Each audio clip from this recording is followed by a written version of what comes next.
Segunda-feira, 15 de junho, mais um tema do dia. Eu sou o Vítor Monteiro e comigo tenho Humberto Ferreira, jornalista do 00, para abordar o ingresso de Marco Silva no cargo técnico do Benfica. Humberto, bom dia antes de mais. Quero começar por te perguntar qual pensas que será o principal desafio para o novo técnico das Águias?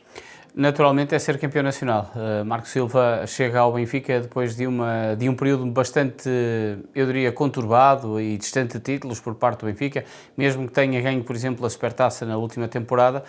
O treinador do Benfica tem sob missão de levar a equipa das Águias ao título de campeão nacional. É algo que tem fugido ao Benfica já há 3 temporadas, depois do bicampeonato do Sporting e do título do Futebol Clube do Porto.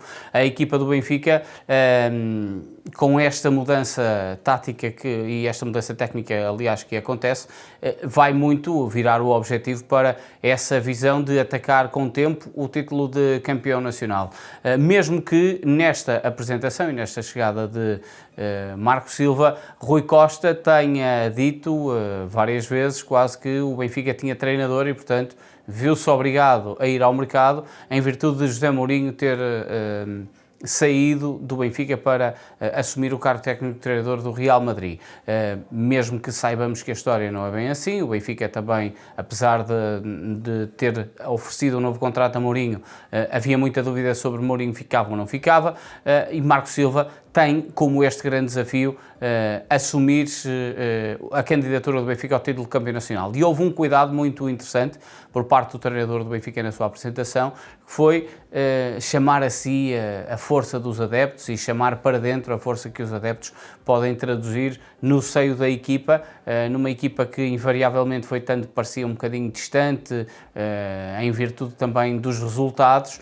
Eu acho que houve este lado bastante emocional que o treinador do Benfica, que nunca escondeu o seu benfiquismo em toda a linha, mesmo no período em que estava no Sporting, naturalmente, foi profissional e não teve nada que lhe apontassem a isso. No entanto, no seio desportivo e no seio futebolístico, toda a gente sabia e sabe deste lado de benfiquista de Marco Silva, e eu acho que esta pode ser também uma vantagem de um treinador que regressa a Portugal pela porta de um grande. A forma como falou do Benfica atrai naturalmente os adeptos para essa visão mais aglutinadora, mas eu diria que o grande desafio é o título de campeão nacional, que está debaixo da alçada e da preparação de Marco Silva para esta temporada.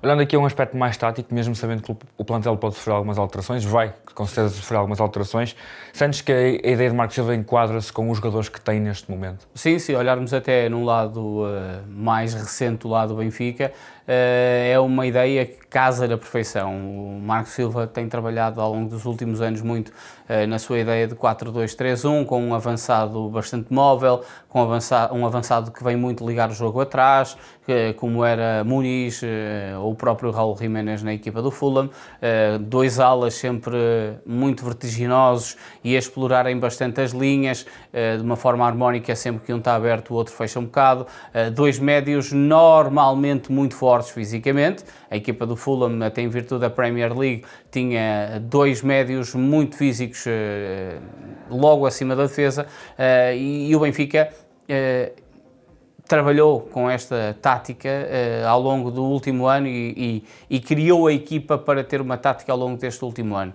Eu acho que aqui vai muito ao encontro das oportunidades que cada jogador pode ter, cada opção que pode surgir.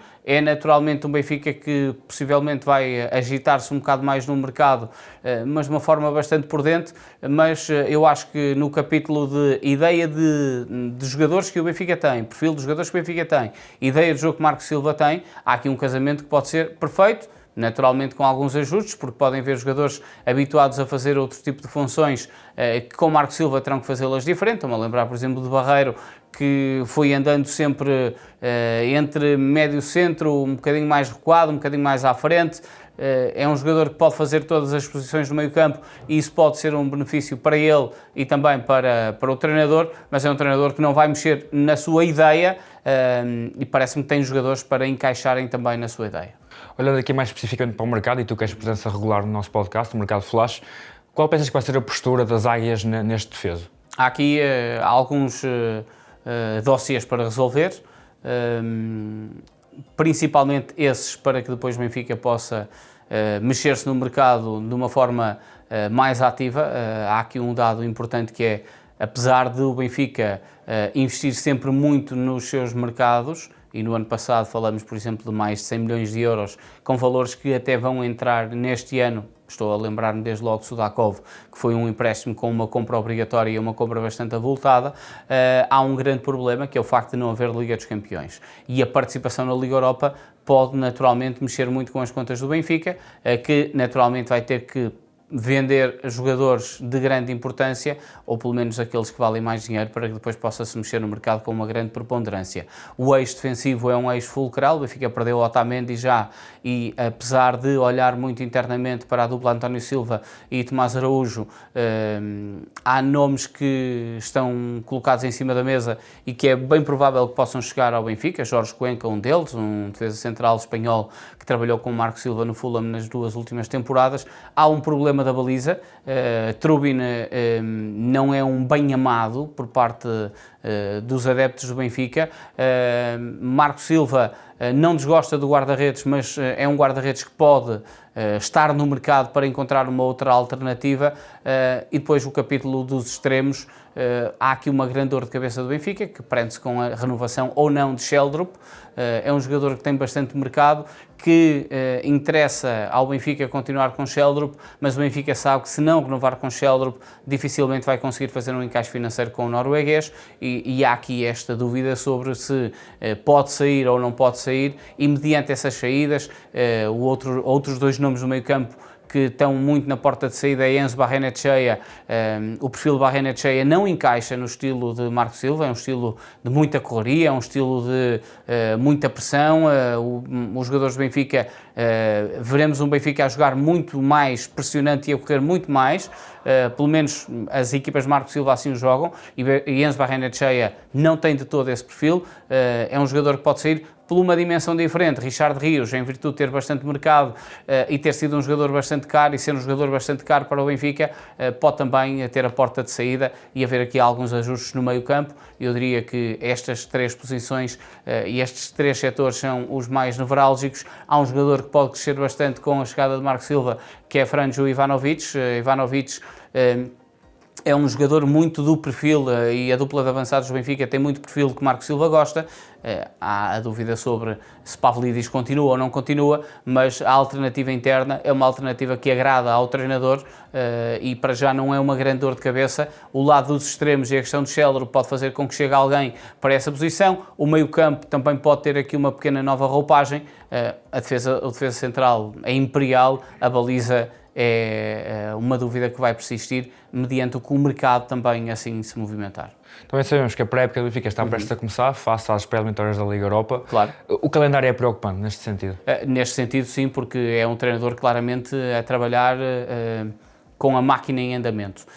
E apesar do Benfica no ano passado já ter sofrido um bocado por esta situação em virtude da sua participação no Campeonato do Mundo de Clubes, agora é completamente distinto, porque o Benfica mudou de treinadores durante o defeso. Estamos no dia 15, o Benfica vai começar os seus trabalhos dentro de 10 dias, no dia 25 de junho.